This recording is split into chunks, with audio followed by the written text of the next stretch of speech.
Graft, eucalyptus, and Kalanchoe. They are all plants belonging to the Crassulaceae family. Can be grafted them together. The survival rate is also very high. This video will share with you the grafting method.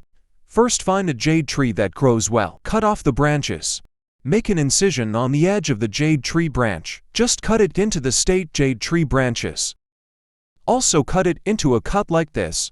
After combining these two plants, prepare plastic wrap and wrap the graft.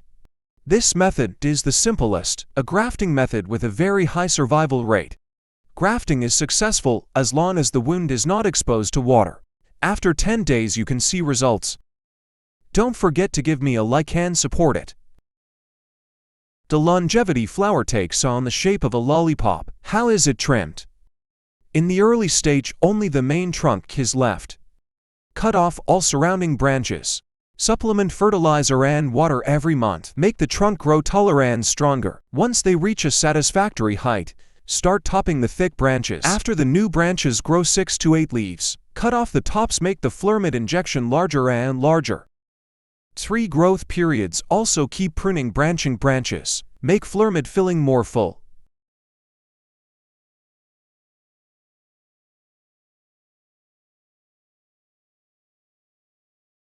Then you will soon be able to grow a beautiful pot of lollipops.